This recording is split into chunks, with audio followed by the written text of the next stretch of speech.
Alguém gostaria de fazer a prece inicial hoje? Eu faço isso. Posso fazer. Obrigado. Eu vou colocar então o conta-luz, aí terminando então, aí você começa, por favor. Ok.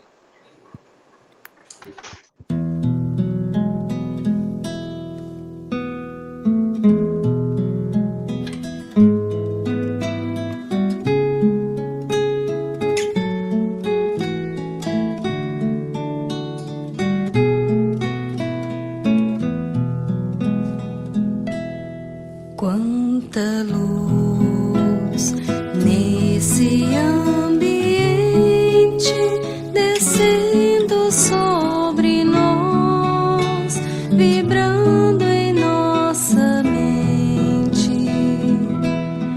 Quanta luz quando assim em prece, como a alma cresce aos olhos de Jesus. Quanta luz, pois em oração a voz do Mestre fala ao nosso coração. Quanta luz descendo sobre nós. Quanta luz, quanta luz.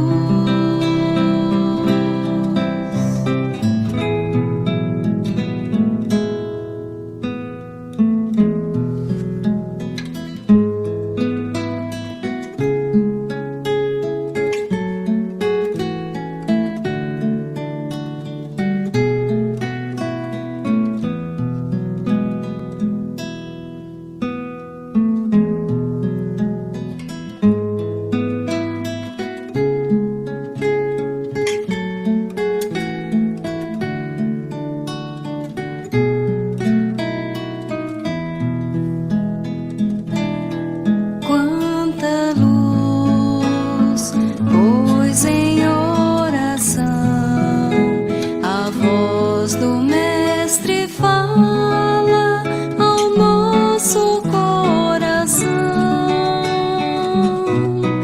Quanta luz descendo sobre nós. Quanta luz, quanta luz.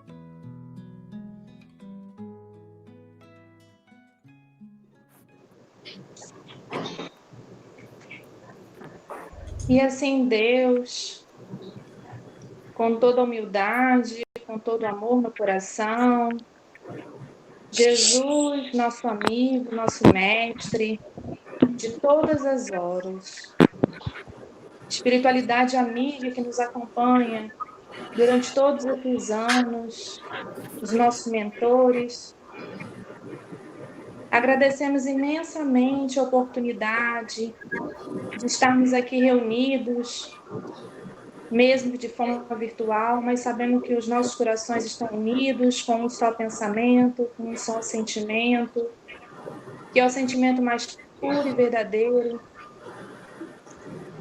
E agradecemos imensamente a oportunidade de estudarmos um pouco mais, aprendermos um pouco mais, para que a nossa caminhada ela possa ser mais leve, mais produtiva e com amor verdadeiro nos ensinamentos de Deus. queremos agradecer imensamente por toda essa semana que nós tivemos e pedimos de todo o coração que o mentor espiritual do nosso irmão Fabrício, ele possa estar amparando esse irmão que tanto se dedicou para essa noite e que possamos verdadeiramente terminarmos essa reunião e seguirmos a nossa caminhada,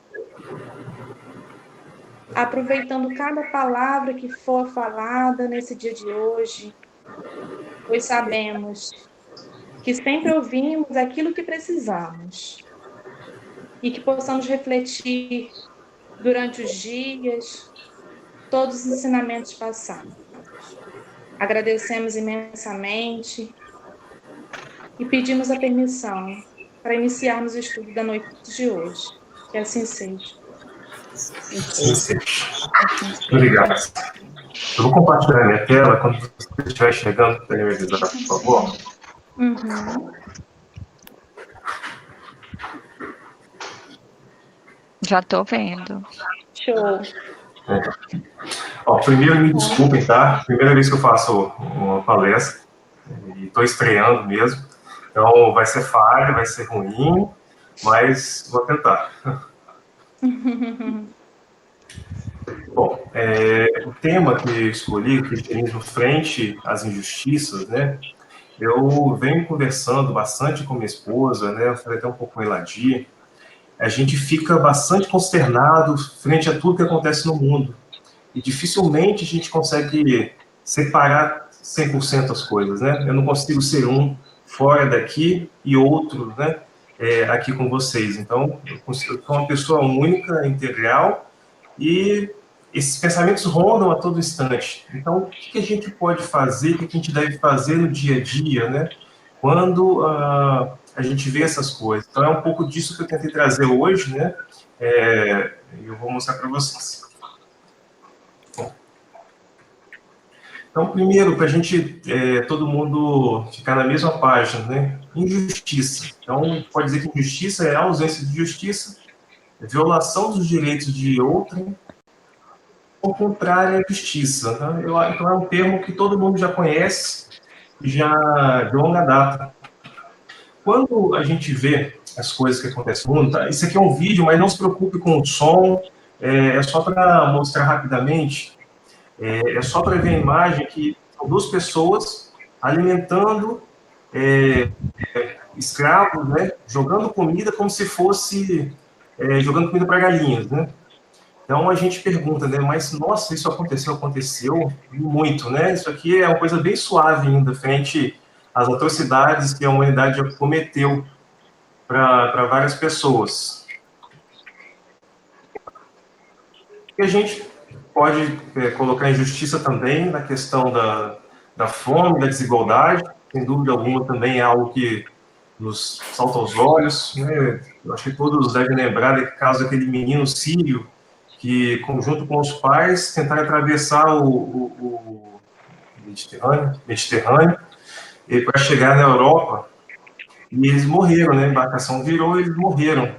Isso devido à xenofobia, né, da Europa, fechando suas fronteiras, né, para os irmãos em necessidade. E no passado eles precisaram, né, na Segunda Guerra, né, precisaram de muita ajuda para se reconstruírem. Então, faltou um pouco de amor, né? E a gente lembrando das injustiças contra as crianças ou contra as mulheres, né, de forma geral, também são coisas que são assuntos muito atuais e não tem como a gente deixar isso passar. Como é que a gente pode querer subir ao céu, né? A gente pode querer o paraíso se a gente ainda não consegue resolver essas nossas situações, essas coisas que acontecem aqui no nosso planeta Terra, né? O planeta vai ser um planeta de regeneração quando a gente se regenerar, né? Quando a gente não permitir mais que isso aconteça. Recentemente nós tivemos o caso, né, que acho que despertou também bastante gente nos Estados Unidos, né, o movimento Black Lives Matter, né, vidas negras importam, né, claro, com todas as outras vidas, né, mas só a gente focando agora porque os negros, ao longo da história, eles foram massacrados, escravizados, então injustiças ainda acontecem com eles, né? Diferente, às vezes, do branco, que tem um pouco mais de respeito, né? Então, o movimento é nesse sentido. Por isso que a gente respeita essa questão dessas pessoas que estão reivindicando. E outras coisas que também, para mim, não descem, né? Eu não consigo ficar tranquilo quando vejo uma coisa dessa, que 26, não são 26 mil ou 26 milhões, são 26 pessoas no mundo detêm a fortuna de metade das pessoas do planeta. E assim, é algo absurdo. Como é que pode nós, em pleno século XXI, ter 26 pessoas bilionários, né, com dinheiro saindo pelo ladrão, como eu te dizia, enquanto outros passam fome? Pelo visto, assim, para mim isso não é normal. Eu não posso dizer o seguinte: olha, não, essas pessoas batalharam e esse dinheiro é meritório, e as pessoas que estão passando fome, elas estão cumprindo apenas as penas das expiações. A gente não pode ter uma posição confortável, muitas vezes, ou até egoísta, e pensar desse jeito, né? Então, esse tipo de injustiça, pelo menos para mim, é muito angustiante. Então, é um pouco do que eu tentei trazer. E primeiro, assim, para a gente também entender, a gente não está querendo algo que é impossível, né? A própria Constituição brasileira, que eu acho bela, né, quando aplicada, ela diz o quê? Por exemplo, no artigo 5, que todos são iguais perante a lei, sem distinção de qualquer natureza, garantindo-se aos brasileiros e aos estrangeiros, né, são grifos dos estrangeiros, residentes no país, a inviolabilidade do direito à vida, à liberdade. Isso não é o que acontece quando os bolivianos chegam em São Paulo, né, também, sem esperança nos seus países, eles vêm buscar um tipo de esperança no Brasil e eles são massacrados por nós, os brasileiros, né, também praticando xenofobia com os nossos irmãos. Então, direito, né, à liberdade, à igualdade, e todos são iguais perante a lei, eu acho lindo, mas a gente está um pouco longe ainda, né, quando a gente pensa em termos de nação, né, não que eu imagino que alguém daqui faça isso, mas em termos de nação ainda estamos muito distantes disso. E a gente também tem a questão do direito à saúde, ainda mais nesses momentos do Covid. Então, a saúde é direito de todos e dever do Estado, garantido mediante políticas sociais e econômicas que visem a redução do risco da doença e de outros agravos, e o acesso universal e igualitário às ações e serviços para sua promoção, proteção e recuperação. Aí eu faço um grifo, sim, e juro para vocês que eu não tenho nenhum cunho político quando falo isso. O Estado parece muito aquém das obrigações que deveria ter no combate, por exemplo, da epidemia, e os nossos irmãos que estão nas periferias, que às vezes não têm acesso à água, acesso ao sabão para lavar as mãos, né? Como é que a gente chega nessas pessoas? Como é que o Estado chega nessas pessoas? Então, é um direito que também deveria estar em evidência, né? As pessoas deveriam estar sendo bem atendidas, bem recebidas nos hospitais.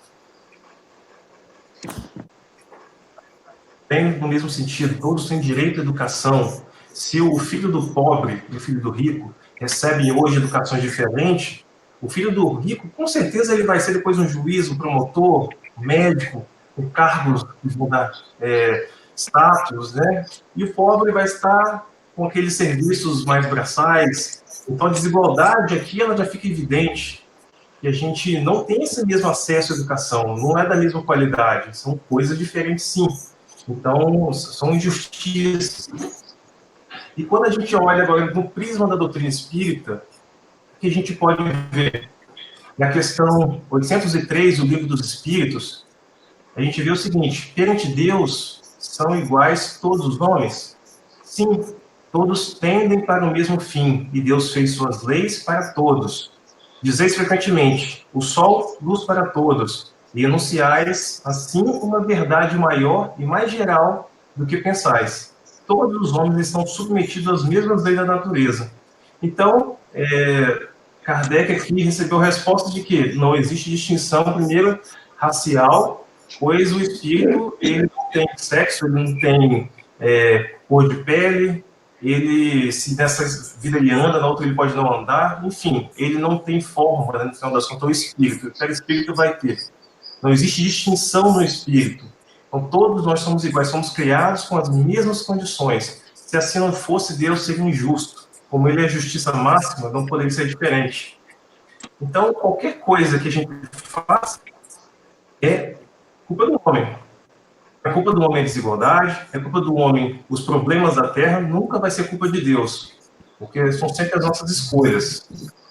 Eu tracei um paralelo aqui, porque eu vejo assim, as nossas leis, né, que são as leis dos homens, elas são mutáveis, elas estão evoluindo, e até acho, né, pelo menos na minha opinião, inclusive a Constituição de 88, que elas evoluíram muito, né, mas muito comparado ao passado, né. No passado, as pessoas poderiam duelar na rua pela honra, né, então vou duelar porque o outro ofendeu minha honra, olhou para minha mulher, né, e vou duelar com ele, dar um tiro, e aquilo não é um assassinato. Então, hoje isso é um crime, a gente não pode mais fazer isso, né, não posso mais bater em ninguém, não posso mais bater na minha mulher. Olha, isso no passado as pessoas permitiam, né? A sociedade aceitava esse tipo de coisa. Então, hoje a gente não aceita, né? Não quer dizer que não aconteça, mas hoje é um crime, as pessoas já reprovam. Então, a ideia aqui é mostrar que essas leis do homem que são mutáveis, elas vão evoluir a ponto de chegar um dia parecidas, né? Próximas às leis divinas. Aí sim nós estaremos realmente num planeta de regeneração, as pessoas estarão mais evoluídas e próximas realmente a caminho da perfeição. Na questão 806, também do Livro dos Espíritos, corrobora um pouco com o que eu falei, que é a questão da lei da natureza. Perdão, é a lei da natureza, a desigualdade das condições sociais? Não é a lei da natureza, é obra do homem. Então, se existem pessoas hoje na miséria, Deus quis que eles ficassem na miséria porque eles defendiam dele. Não, é obra do homem.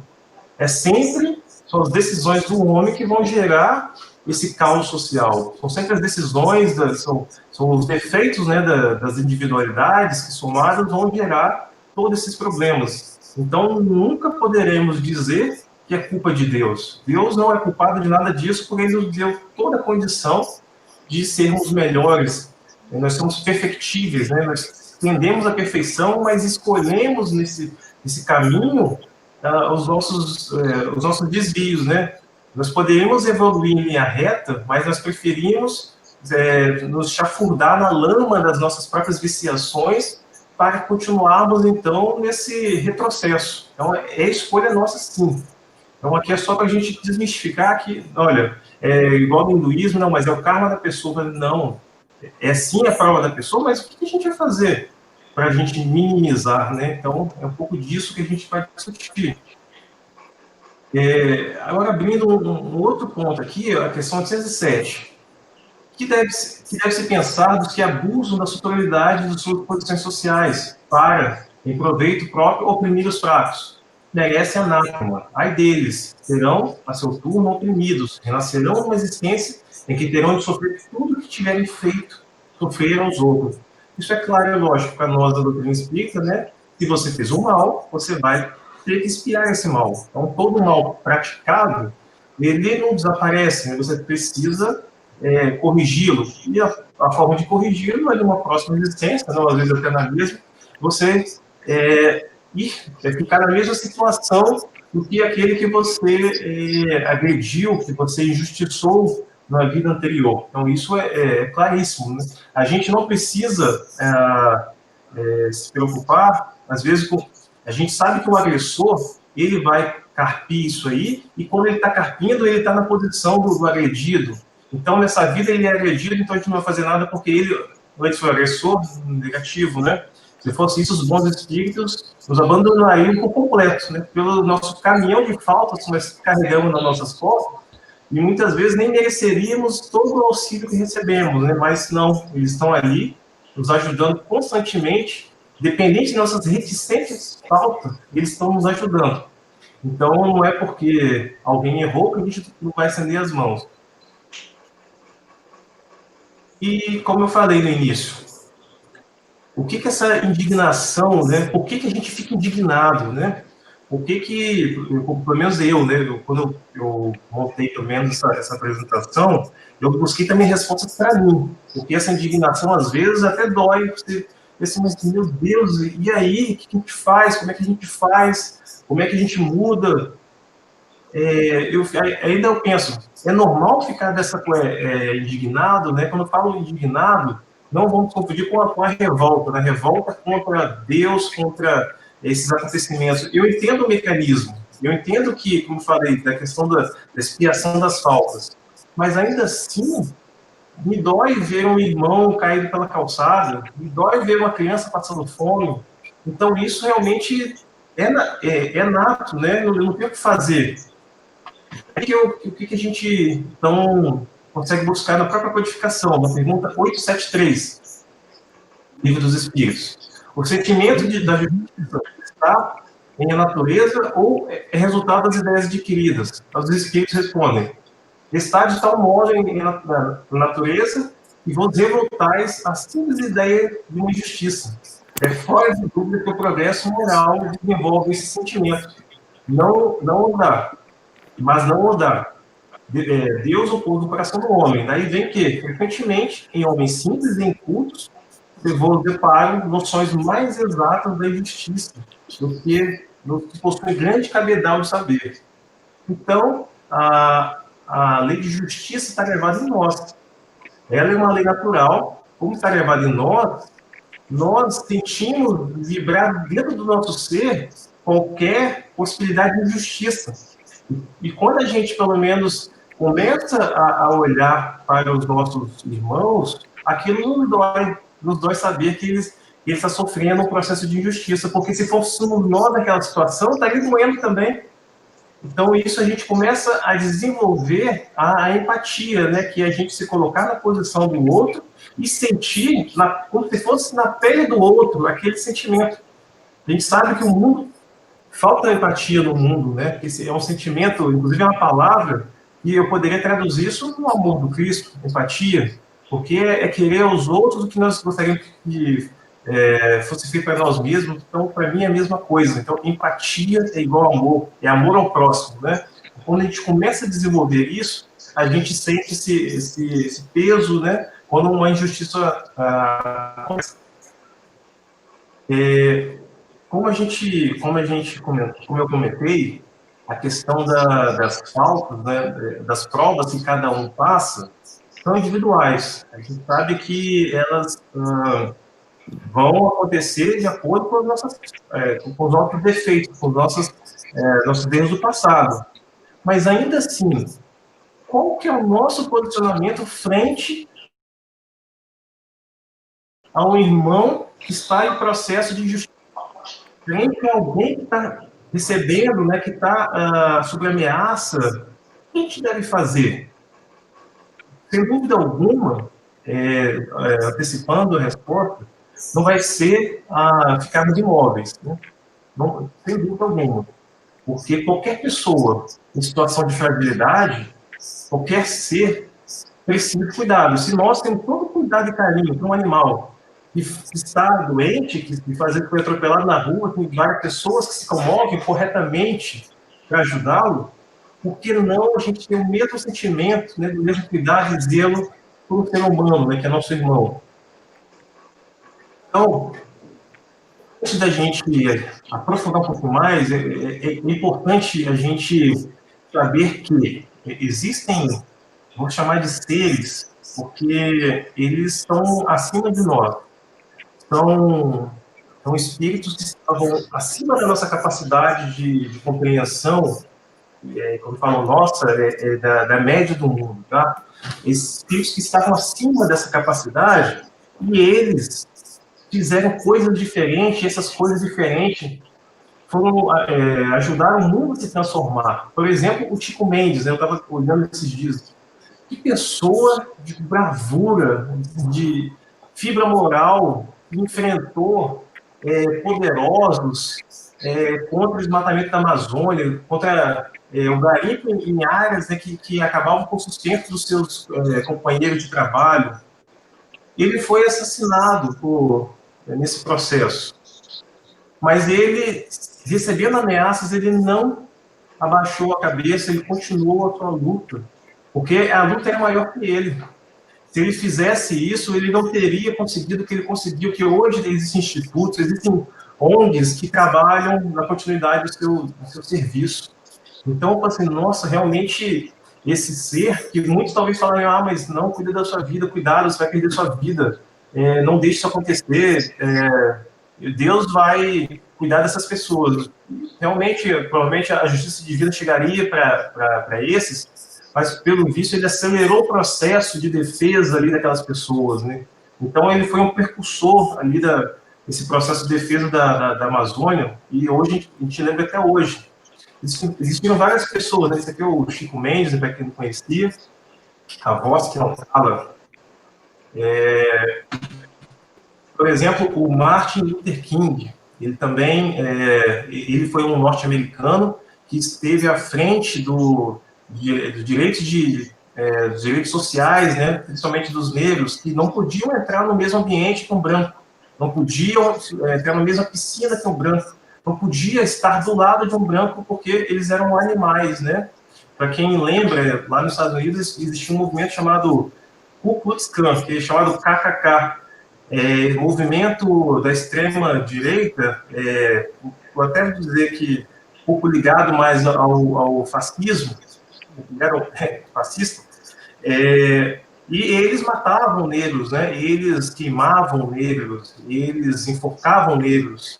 E esse Martin Luther King, ele foi uma pessoa que também, à frente do seu tempo, peitou todos estes, né, em defesa dos negros e deu sua vida também. E olha que legal, ele com a sua voz inflamada, ele fazia discursos muito inflamados, verdadeiros, porque ele vibrava dentro da sua alma aquela injustiça, e ele marchava de forma também pacífica, sem fazer mal aos outros, e daquela forma pacífica ele mobilizava multidões, milhares de pessoas, né? Também foi uma pessoa muito importante, então, nesse movimento não da libertação, porque os negros já estavam libertos, mas de acabar com essas injustiças sociais nos Estados Unidos. E uma frase que eu já falei, mas eu adoro, gosto muito, que o que me preocupa não é o grito dos maus, mas o silêncio dos bons. Ou seja, né, já vimos no Espiritismo que quando você não faz o bem, você está fazendo o mal. Então, você tem que fazer o bem, você tem que contrapor realmente aquele mal fazendo o bem. Se você ficar calado, você está sendo omisso e dando voz realmente para os maus. Tem vários outros vultos, tem Ellen Keller, que ela é uma escritora e ativista norte-americana. Ela era surda e cega, e ela foi porta-voz de defesa das mulheres e das pessoas com deficiência. E nós, com toda a nossa capacidade, né, motora, muitas vezes não fazemos nem um décimo, um centésimo do que essa mulher fez também, Ellen Keller. E aqui, por fim, para a gente fechar pelo menos essa parte, nós temos, que todos já ouviram falar, Maria da Penha, que não morreu, hoje ela é ativista, né? A Lei Maria da Penha, que defende as mulheres contra as agressões de maridos e companheiros violentos, ela foi muito importante então, nesse processo, e a lei foi batizada em homenagem a ela. Ela recebeu um tiro do marido, ficou, não lembro se é paraplégica ou tetraplégica, agora fiquei na dúvida, mas ela não conseguiu mais andar. Então, ela hoje ela é ativista, ela está à frente sempre de movimentos em defesa da mulher. Então, a gente fala assim, mas é necessário isso? Vamos imaginar que se não fosse essas pessoas, quantos anos mais durariam, né, essas injustiças? Quantos anos mais as mulheres têm que aguentar caladas os maus tratos do marido, para que elas tenham voz, para que elas falem, né? As crianças maltratadas pelos pais, muitas vezes, que não cuidam bem dos filhos, enfim. Então, são movimentos que não têm retorno, ou seja, são contra tudo esse tipo de injustiça, e são pessoas, né, bem vibrantes que estão encampando esses movimentos. A Maria da Penha, para quem não conhecia. Bom, e começa a desdobrar agora que nós temos que combater o mal com firmeza, mas sem violência e com amor. Então, nós temos que ser firmes, sim, perante o mal. Não existe essa coisa de, não vamos deixar praticar o mal contra outro. Se alguém quiser praticar o mal contra si próprio, a gente não tem o que fazer, porque a pessoa pode escolher o mal próprio. Agora, a partir do momento que essa pessoa quer praticar o mal contra um irmão, aí a gente tem que pensar que ele não tem esse direito, essa liberdade de praticar o mal contra o irmão. A liberdade e o direito de um, perdão, a liberdade dele vai até ministro do direito do outro, né? Então, se eu estou vendo uma injustiça acontecer, eu tenho que no mínimo, me posicionar. Lógico, a gente não vai cair no tapa com ninguém, né? Deus me deixe de algo do tipo. A gente está falando que, se eu souber que a minha vizinha sofre ali apanha do marido, por exemplo, sofre violência do marido, que eu denuncie, então, que eu não posso permitir que aquilo aconteça. Se eu souber que a criança sofre maus tratos, que eu fale.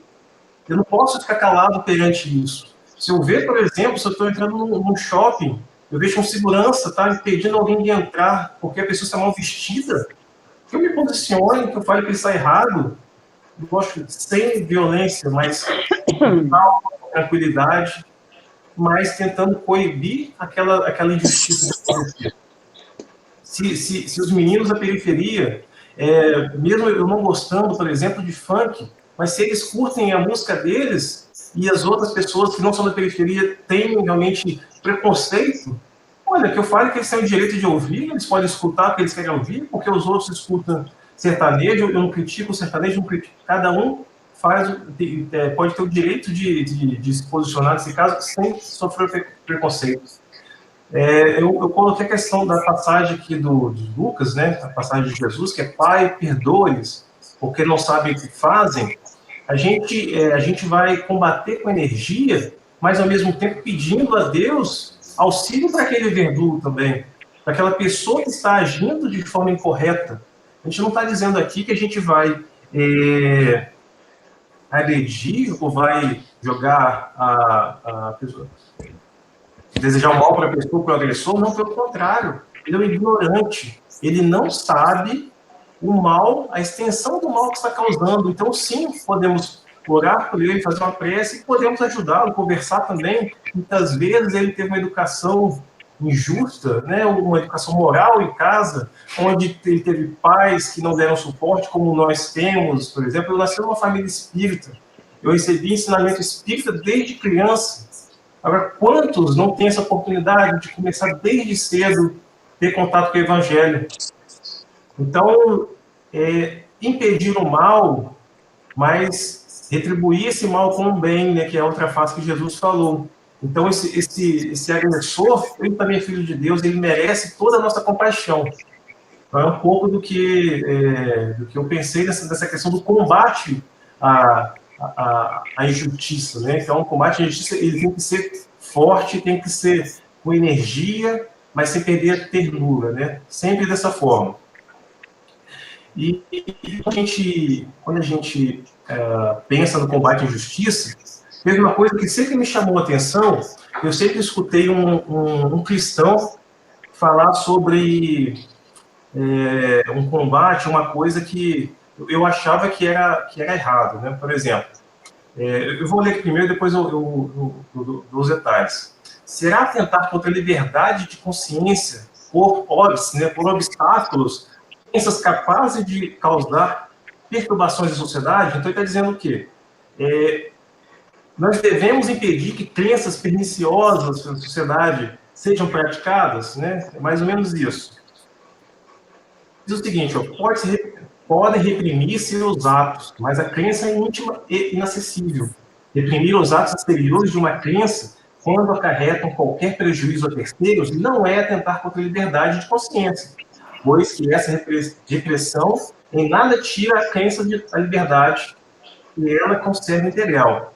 Aí vem um fato que a gente tem que ter muito claro em nossas mentes. Por exemplo, temos que ser contra coisas perniciosas. Eu coloquei um extremo, tá? Para ficar bem claro e não ter dúvidas. Por exemplo, o nazismo. O nazismo é uma ideologia onde você vê você imagina que tem uma raça predominante, por exemplo, a raça caucasiana, que o Hitler falava, né, que são os brancos, né, lá da Alemanha, e eles não gostavam, né, não concordavam com os judeus, né, aí vem a questão do antissemitismo. Eles, os nazistas, eles, na sua liberdade, eles simplesmente mataram milhões de judeus. Eles simplesmente invadiram vários países, né? Causaram uma guerra sem precedentes. Aí a gente fala, o nazismo foi derrotado na Segunda Guerra e pela, né, os outros países da Europa e os Estados Unidos também ajudando, inclusive com um grande auxílio também da antiga União Soviética, né, que hoje é Rússia.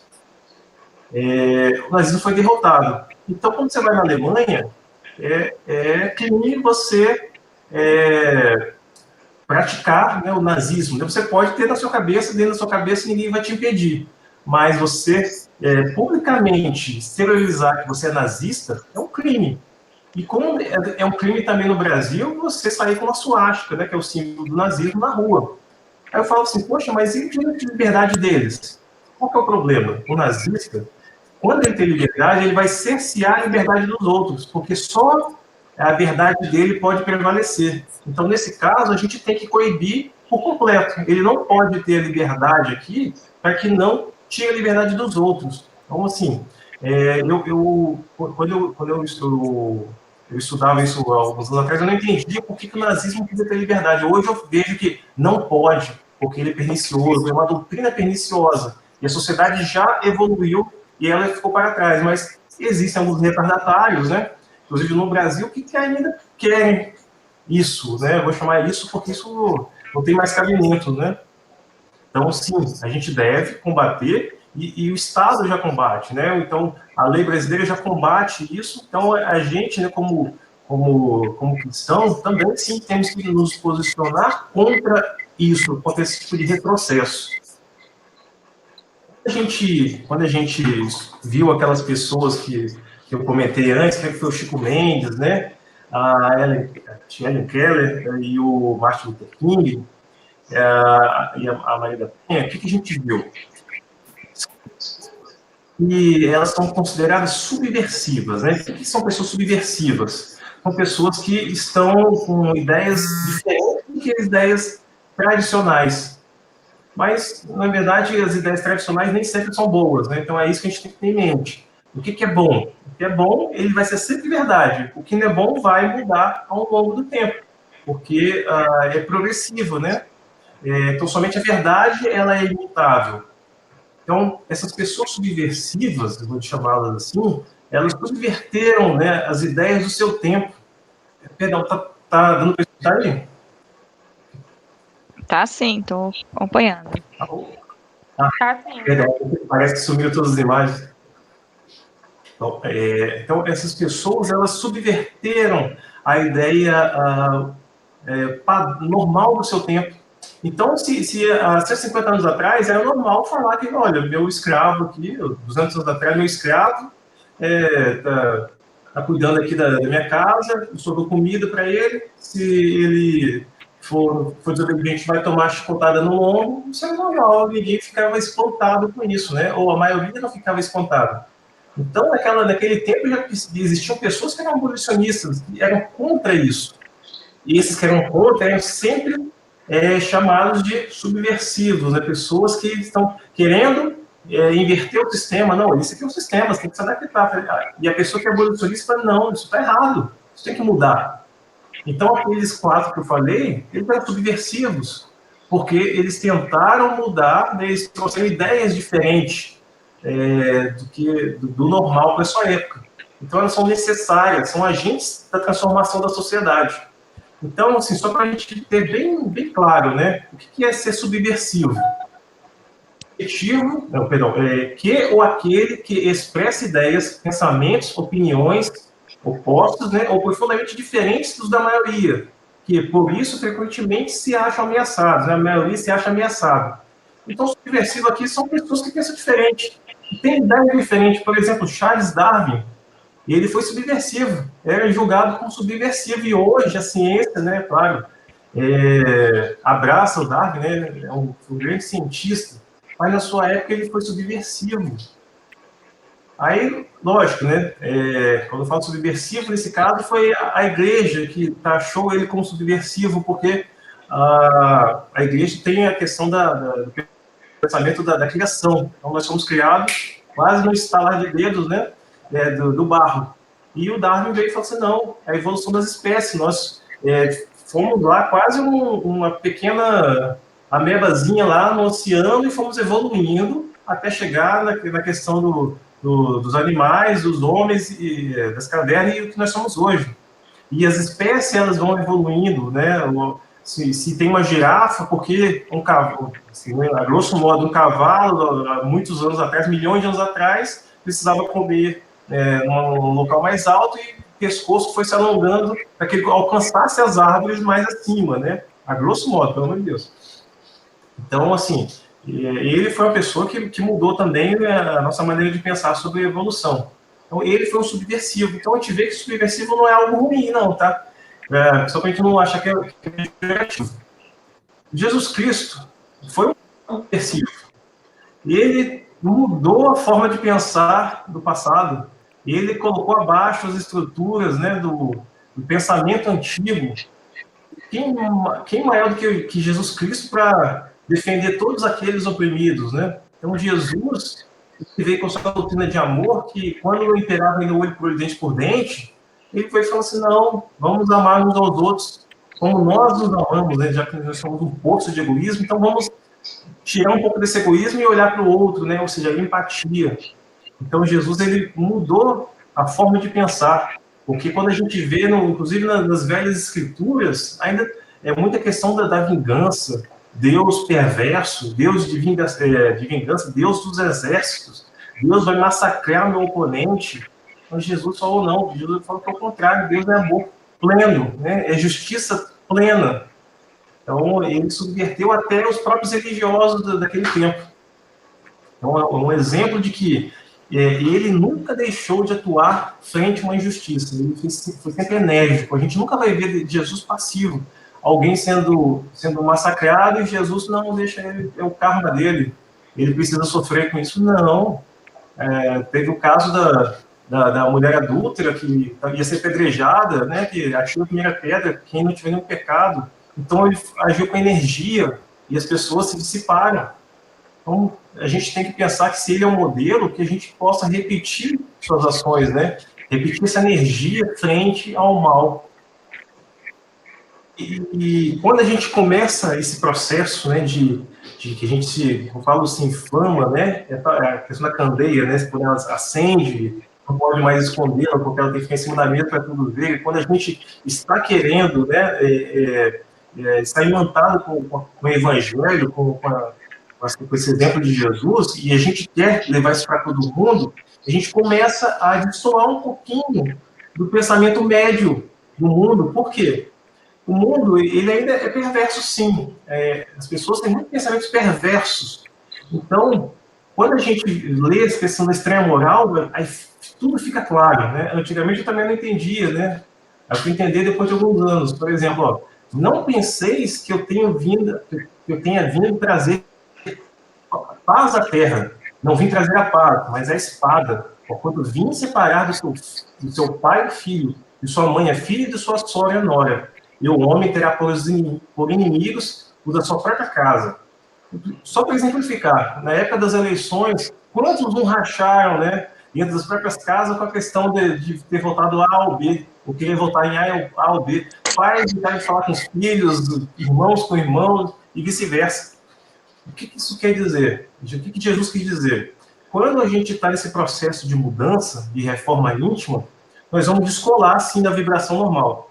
E a gente não vai querer mais descer nesse abismo. Então, nós vamos estar em uma outra situação, e quando nos separarmos com as pessoas no dia a dia, a gente vai ver que as pessoas estão com outro pensamento, estão em outra vibração, e naturalmente as nossas vibrações não vão bater mais. Porque aqui na Terra a gente fala que os opostos se atraem, né? Mas só que talvez não. A gente fala de brincadeira, porque não se atraem, não. Os opostos se repelem. É só o ímã, talvez, que os opostos atraem. Na questão da lei de afinidade, os opostos se repelem, porque não tem afinidade. Precisa haver afinidade. Isso independente se é filho de sangue, se é irmão de sangue, não importa. Então, nesse caso da estranha moral, quando a gente começa a despertar esse processo, provavelmente isso vai começar a acontecer. Porque você vai ver que aquelas amizades que você tinha não eram amizades tão firmes assim, porque eles, às vezes, gostavam mais da sua futilidade do que agora os seus pensamentos elevados que você nutre agora. Então, vocês vão naturalmente rachar, vou dizer assim. A gente não vai procurar, longe disso, né, separar os pais, as mães, irmãos, assim vai, não é isso. Mas é um processo natural que a outra parte realmente faz. E Jesus, essa presciência dele, falou isso de forma perfeita, falando, nossa, mas coisa verdadeira isso. Isso hoje eu entendo bem, porque é muito claro.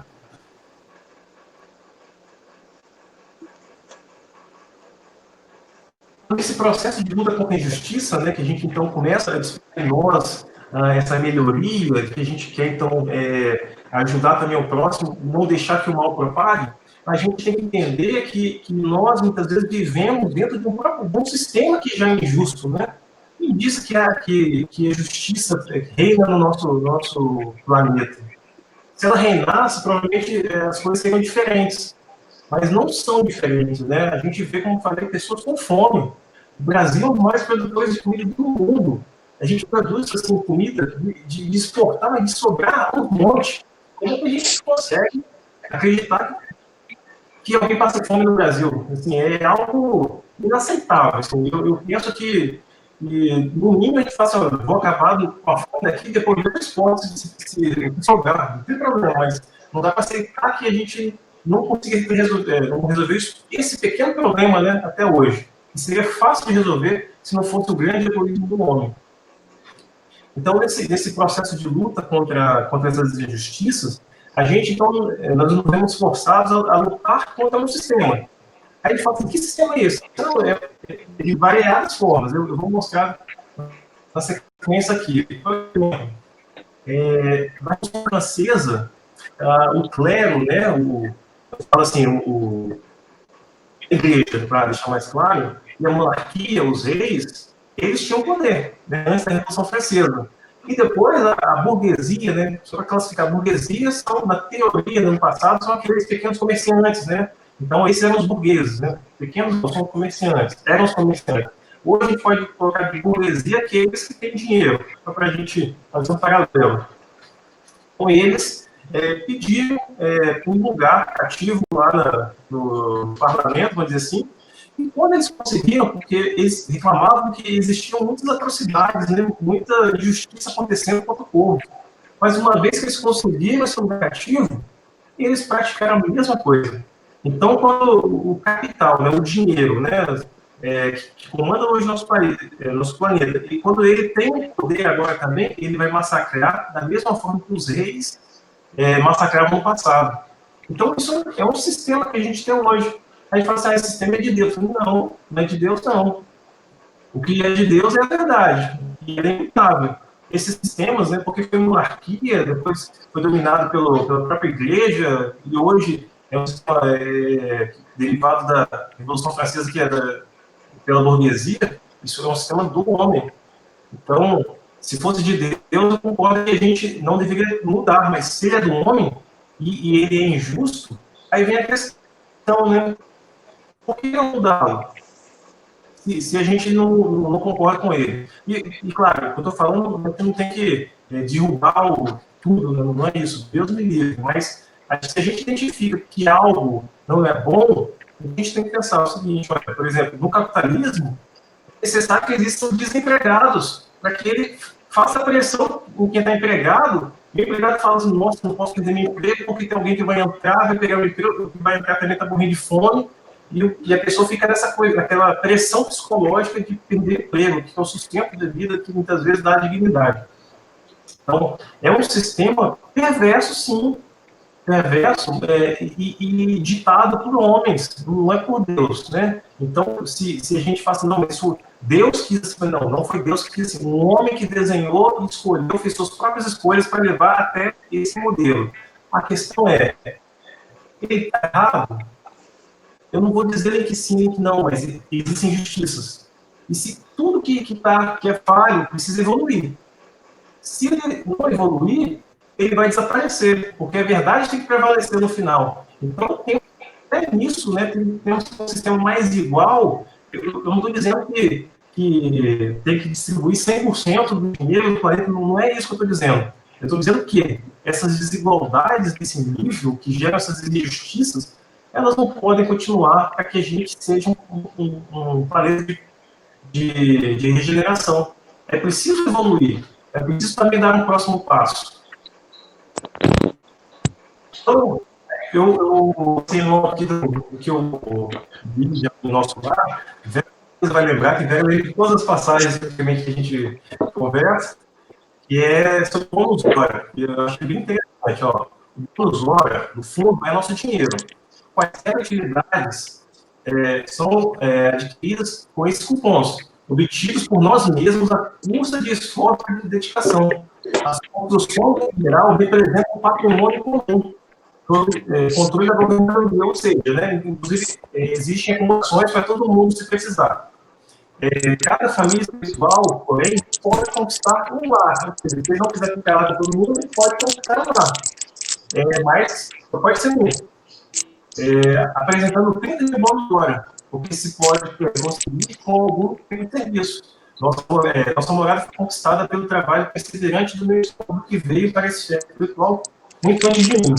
Então, se a gente fala que a gente vai para o nosso par, todo mundo fala, todo o espírito comenta assim, se Deus quiser, quando eu desencarnar, eu vou para o nosso lar, porque lá é bom e eu vou merecer estar lá.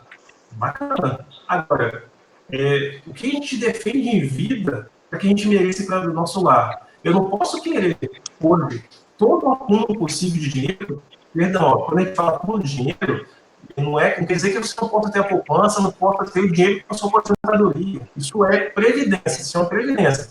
Quando fala acúmulo de dinheiro, são as fortunas, só que é aquele dinheiro que sobra, mas que sobra assim, de longe para o supérfluo. Então, se a gente quer isso, aqui na Terra, eu não posso querer depois que lá o céu vai ficar com uma auréolazinha de anjo e eu transformo dizendo que agora eu sou merecedor de entrar no nosso lar. Mas esse tipo de sistema quando está aqui. Então, assim, para deixar claro que lá no nosso lar, se o trabalhador, se é o faxineiro, ele trabalhar, vai ganhar seu bônus hora, e se é um médico, ele vai trabalhar com seu um bônus hora. Por que aqui na Terra a gente fala que aí ele vale menos do que um médico, do que um juiz? Se o gari ficar sem varrer a rua, a gente fica com ratos, né? A rua fica fedendo, vai dar bicho, e esse bicho vai gerar doença, essas doenças depois vão exigir que a gente vá para o médico. Então, o gari é extremamente importante, sim, com certeza, como todo trabalhador dessa grande engrenagem, né? Ele é. Então, a gente aqui na Terra, a gente valoriza algumas coisas em detrimento de outras, mas com a justificativa de quem está no poder só. Então, por exemplo, um deputado aumenta seu próprio salário, né? Um juiz também pode aumentar seu próprio salário. E o gari, coitado, fica ali recolhendo nossos dejetos, nossos lixos, né? Com esse trabalho dia e noite de forma perseverante para ganhar seu salário mínimo. Eu não posso concordar que esse sistema está certo. Eu tenho que dizer o seguinte, isso é uma injustiça. Deveria, no mínimo, existir quase uma equiparação ou algo parecido, para que também a gente valorize o trabalho da professorinha lá do fundamental, aquelas pessoas que trabalham e também ganham um salário de miséria, enquanto outros ganham milhões. Então, é contra esse sistema que a gente fala que se eu sou cristão, eu tenho sim que me posicionar contra isso. Eu juro, não estou falando de partido político, não tem nada a ver com partido político, não tem. A gente está falando de fazer o bem ou fazer o mal. Então, se eu quero fazer o bem, eu tenho que defender quem precisa. Se eu quero fazer o mal, eu fico sem fazer nada, né? Eu posso dizer que ele está nas suas provas ali e deixo ele sofrer todas as suas consequências dos atos passados. Então, é nesse sentido. Tá?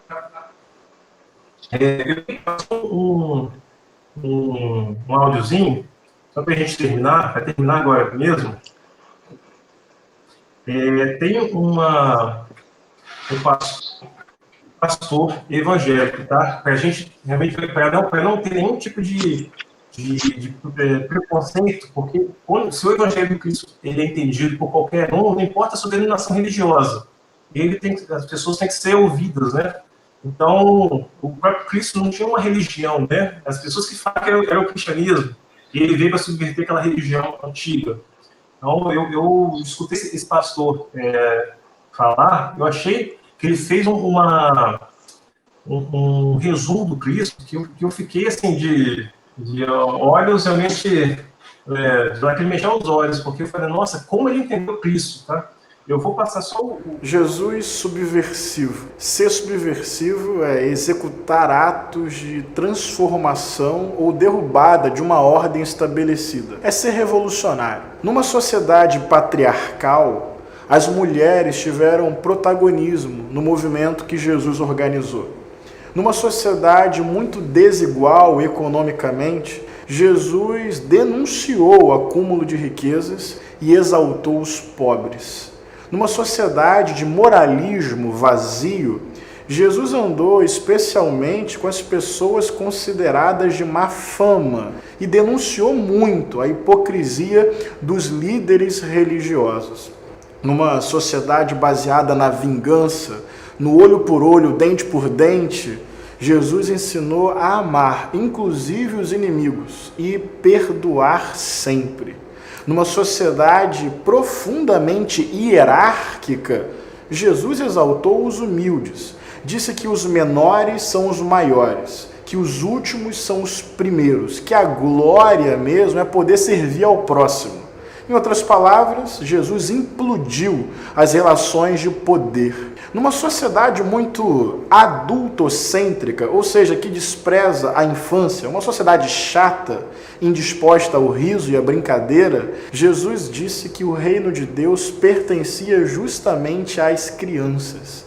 Numa sociedade que odiava os estrangeiros, Jesus andou tranquilo e levemente por vários povos e culturas. Ele desconheceu fronteiras. Numa sociedade que tinha uma tradição religiosa conservadora, que achava que só se podia encontrar Deus no templo, Jesus viu a beleza de Deus em tudo quanto é canto. Disse mesmo que o importante era buscar de coração. Ou seja, ele retirou o poder do templo, retirou o poder dos líderes religiosos que queriam ser gerentes do sagrado, ele democratizou e ampliou a experiência de Deus. Numa sociedade em que a tradição religiosa estava subordinada ao lucro, Jesus entrou no templo quebrando tudo e disse que ali não era lugar de comércio. Numa sociedade em que alguns territórios valiam mais que outros, ou que pessoas valiam mais ou menos dependendo de onde moravam, Jesus nasceu na periferia, viveu na periferia e ficou na periferia até o fim. Justamente por estas razões, ele não teve a chance de envelhecer. Jesus foi preso, torturado e assassinado pelo Estado a pedido dos líderes religiosos em nome da ordem. Jesus morreu como imoral, escandaloso, desviado, rebelde, desordeiro, herege. É esse Jesus que tantas vezes parte da igreja em nome da ordem tenta esconder. Mas é esse o Jesus do Evangelho, revolucionário, subversivo. Eu fiquei impressionado, porque eu escutei isso de um pastor evangélico, que tantas vezes a gente às vezes merece, né? Eu também já caí nesse erro.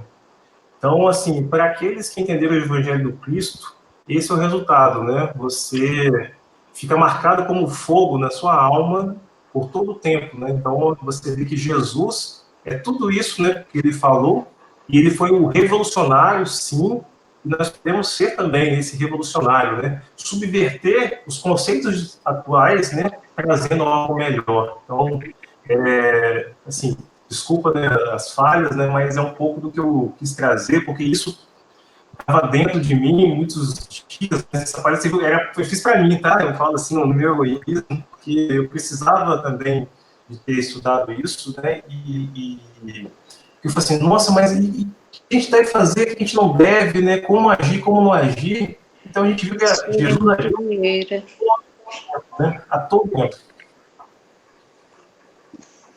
Então é só isso mesmo, pessoal. Desculpa também ter passado um pouquinho o tempo aí. Maravilhoso, Nós que Fabrício. agradecemos. Se você acha que não ia bem na palestra, eu acho que foi maravilhoso. Você soube, né, abordar o tema de uma forma sucinta, mas bem abrangente.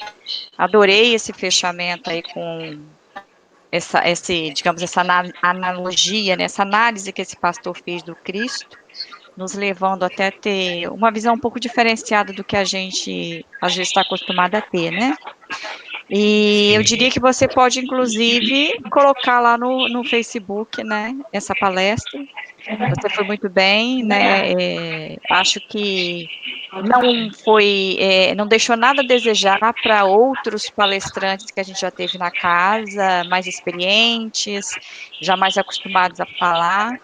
E digo que essa será a primeira de muitas, porque Se Deus quiser. realmente foi, assim, uma abordagem muito bacana, me chamou muita atenção, porque eu, às vezes, em determinadas situações, eu prefiro me calar, e hoje você me mostrou que não, que a gente tem que saber como se posicionar, mas que a gente precisa se posicionar. E às vezes a gente não quer se indispor com ninguém, e a gente se cala diante de uma injustiça, diante de uma situação indevida. E a partir de hoje eu vou pensar um pouquinho diferente e tentar mudar um pouquinho minhas atitudes diante de certas situações. É uma coisa muito difícil, né? Acho que para todo mundo, né? É muito novo também, né? A gente não esperava que o mundo fosse estar desse jeito ainda. Acho que estamos todos descobrindo, né? Ao mesmo tempo, né? Como a gente deve agir, né? Mas graças a Deus o Evangelho ele é imutável, né? Ele é o mesmo que ele estava lá, ele serve para hoje, vai servir para daqui a 1000 anos, né? Com todos os exemplos do Cristo, né? Para nos direcionar. Fabrício, eu assisti uma palestra do Rossandro e ele falou que a gente tem que prestar muita atenção como a gente se comporta. Se a gente se comporta como fariseu ou como cristão. Né? A gente tem que pensar, se comportar como cristão é apresentar isso que você apresentou e tentar fazer algo, né? Mas, claro, com a doçura que eu não tenho, né? Então, é aquela parte, né? Mas é necessário, sim. É necessário, sim. E eu estou muito interessada em ler um pouco sobre Bezerra de Menezes, porque Bezerra de Menezes é apresentado para a gente como aquele pacífico, aquele médico pacífico, mas Bezerra de Menezes acho que foi um militante mesmo, uma pessoa que lutou com energia, entendeu?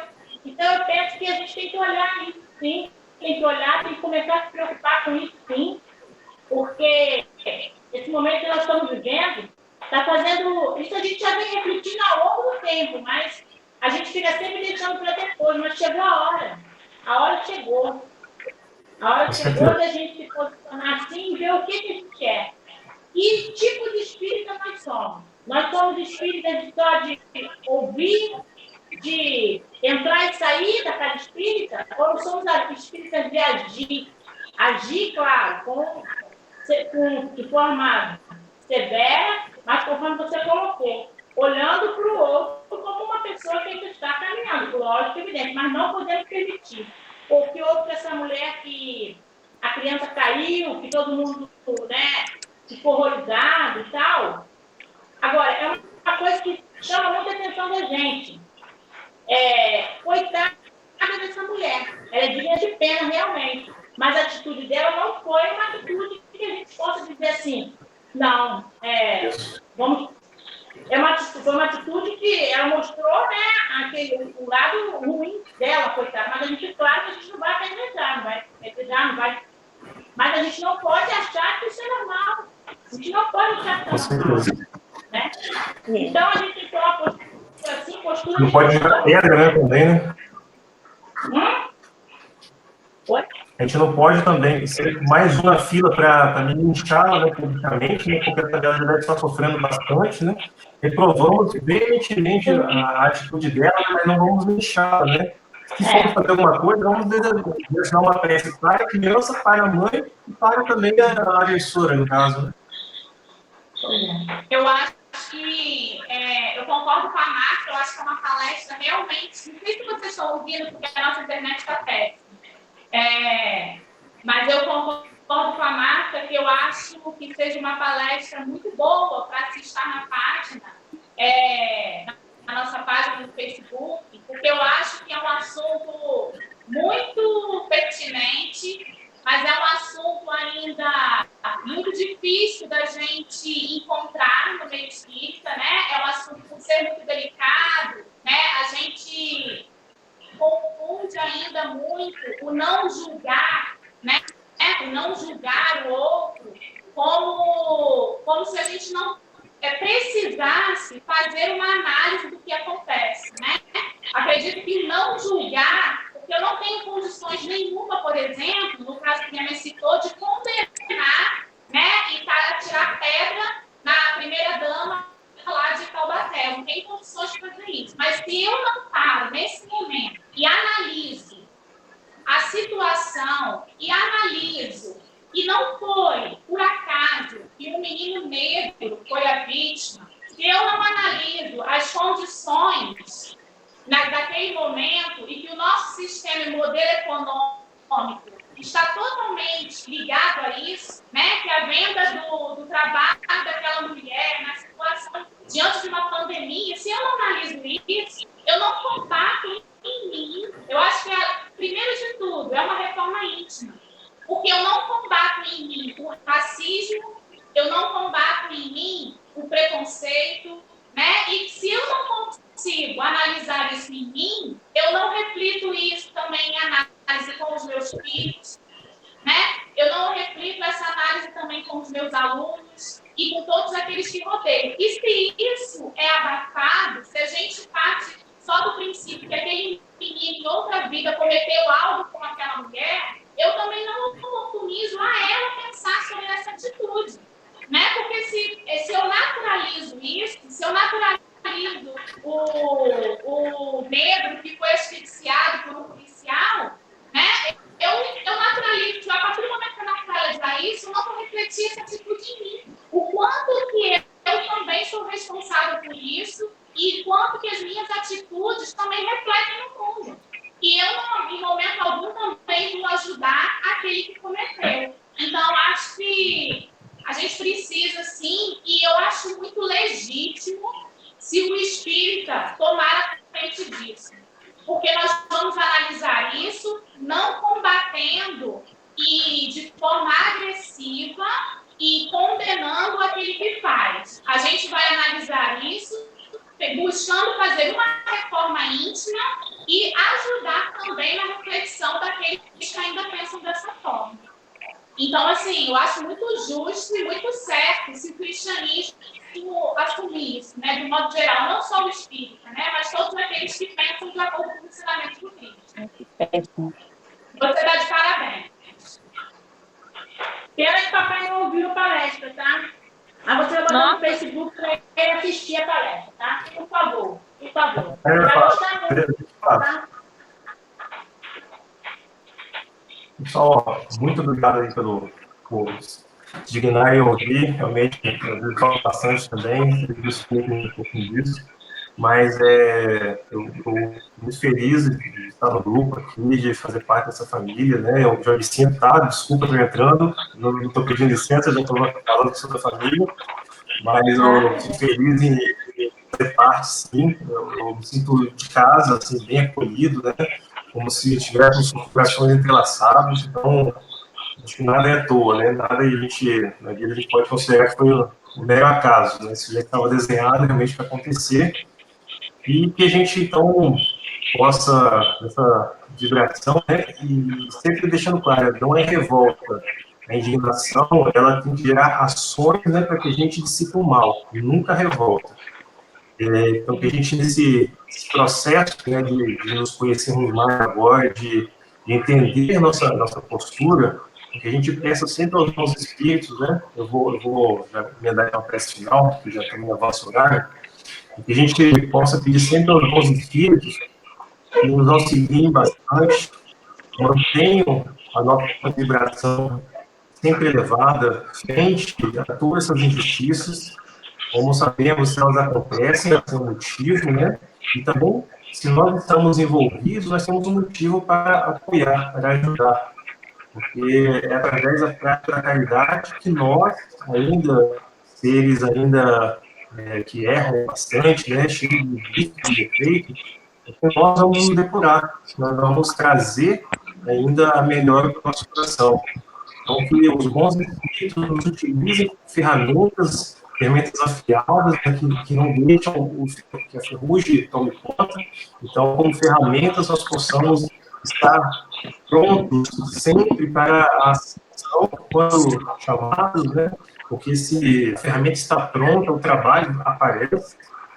Que com esse pensamento que nós possamos manter sempre o nosso padrão vibratório acima do nosso normal, sempre nos esforçando um pouquinho mais para fazer um pouquinho mais do que nós estamos acostumados. Porque se nos mantivermos como nós estamos acostumados, não iremos progredir. Então é necessário que nós façamos um esforço diário da nossa melhora, da nossa reforma, e que os bons espíritos, sem dúvida alguma, vendo toda a nossa tentativa, o nosso esforço, irão nos ajudar, nos direcionar para que, então, consigamos vencer essas barreiras, essas dificuldades que aparecem em nossas vidas e que possamos ver esse trabalho como uma oportunidade de progresso.